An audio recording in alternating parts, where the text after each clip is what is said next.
Hello students. तो हमारे इस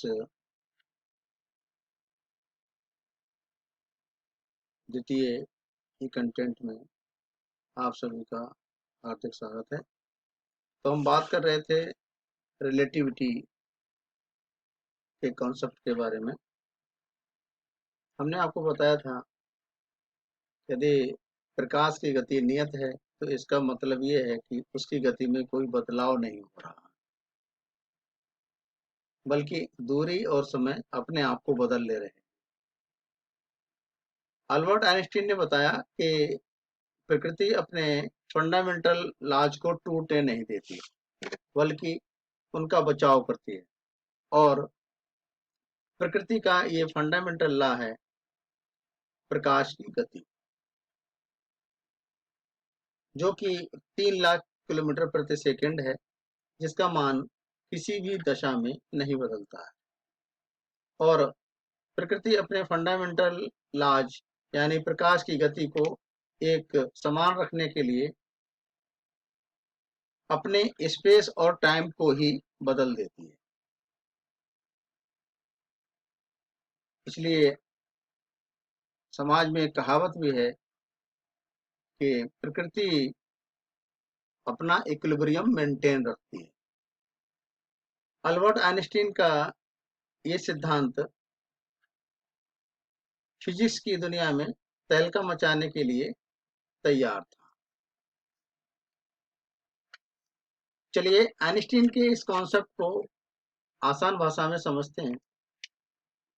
मान लो आपका दोस्त जो प्रकाश की गति की चाल से चलने वाली ट्रेन में बैठा है और उसके पास एक घड़ी है, और आप प्लेटफॉर्म पर बैठे हो, आपके पास भी एक घड़ी है। जब आपका दोस्त ट्रेन में बैठा है और उस समय आपकी घड़ी का समय और आपके दोस्त की घड़ी का समय एक समान है। अब आप प्रकाश की गति से चलने वाली ट्रेन को देख रहे हो, जिसमें आपका दोस्त बैठा है। आपने देखा कि प्रकाश की गति से चलने वाली ट्रेन की लंबाई बहुत कम हो गई है, और ट्रेन में आपके दोस्त के पास जो घड़ी है उसका समय आपकी घड़ी के समय की अपेक्षा बहुत धीमी गति से चल रहा है। इसका कारण ये है कि प्रकृति अपने फंडामेंटल लॉ को टूटने से बचा रही है। इस वजह से प्रकाश की गति की चाल को नियत रखने के लिए स्पेस और टाइम दोनों को बदल ले रही है। अर्थात ट्रेन की लंबाई और ट्रेन में मौजूद व्यक्ति की घड़ी का समय दोनों ही बदल गए। ये घटना तो आपने प्लेटफॉर्म पर खड़े होकर देखी, लेकिन वहीं आप ये देखें कि जो आपका दोस्त है तो ट्रेन में बैठा है, उसके लिए कोई बदलाव नहीं हुआ।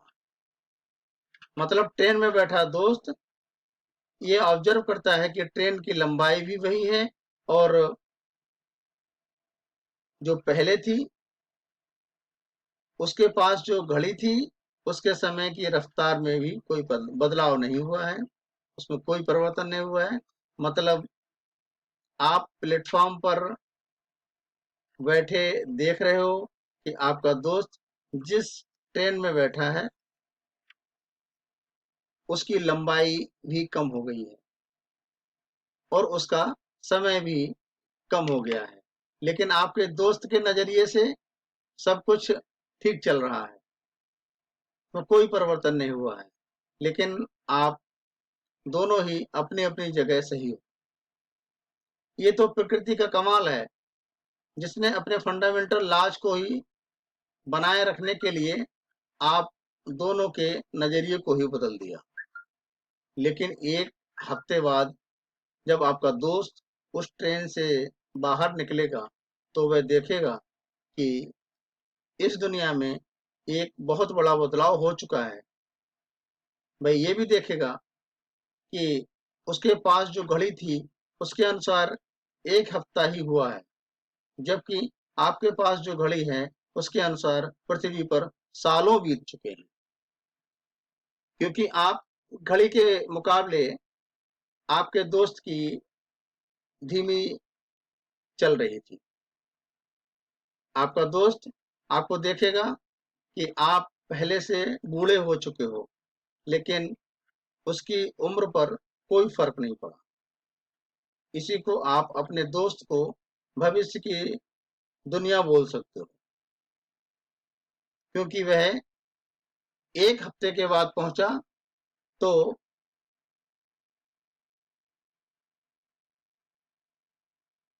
देखा वह भविष्य के उस दौर से वापस नहीं लौट सकता।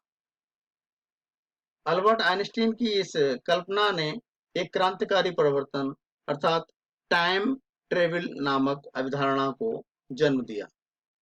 इससे पहले लोगों का यही मानना था कि ब्रह्मांड में प्रत्येक स्थान पर समय की रफ्तार एक समान है, लेकिन आइंस्टीन ने दुनिया को बताया कि ब्रह्मांड में प्रत्येक जगह समय और स्पेस परिस्थिति के अनुसार अपने आप को बदलते रहते हैं। आइंस्टीन ने स्पेस और टाइम का ये कॉन्सेप्ट गणितीय समीकरणों के आधार पर सिद्ध कर दिया, लेकिन इस पर परीक्षण करना अभी बाकी था।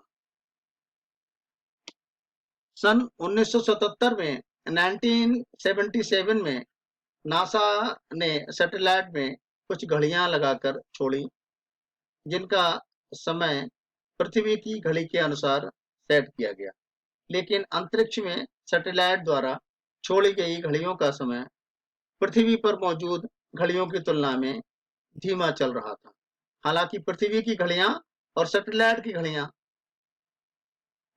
उन दोनों में ये अंतर बहुत ही मामूली था, लेकिन कहीं न कहीं इस एक्सपेरिमेंट में अल्बर्ट आइंस्टीन के सिद्धांत का सपोर्ट दिखा। हमारे इतने विकसित होने के बाद भी हमारे पास ऐसी टेक्नोलॉजी नहीं है जो आइंस्टीन के सिद्धांत को साबित कर पाए, क्योंकि आइंस्टीन ने इस सिद्धांत को साबित करने के लिए प्रकाश की गति से चलने वाला यान चाहिए, जो कि हमारे लिए अभी असंभव है। सन 1905 में एक क्लर्क की हैसियत से काम कर रहे इस इंसान ने अपनी स्पेशल थ्योरी ऑफ रिलेटिविटी का पेपर लिखा, लेकिन सदी के इस महान वैज्ञानिक की कल्पना यही नहीं रुकी। यही वह समय था जब आइंस्टीन ने अपने थ्योरी ऑफ रिलेटिविटी को आगे बढ़ाते हुए एक समीकरण दिया जो हमेशा के लिए उनके नाम से जाना गया। वह समीकरण था E=mc²। आप सभी जानते हैं, इसका मतलब यह है वस्तु के मास या द्रव्यमान को ऊर्जा में बदला जा सकता है और ऊर्जा को मास यानी द्रव्यमान में बदला जा सकता है। अल्बर्ट आइंस्टीन ने बताया कि मास भी समय की तरह रिलेटिव है, मतलब किसी भी वस्तु की गति बढ़ाने के पर उसका मास भी बढ़ेगा, वह भी वस्तु के आकार के बिना बदलाव के।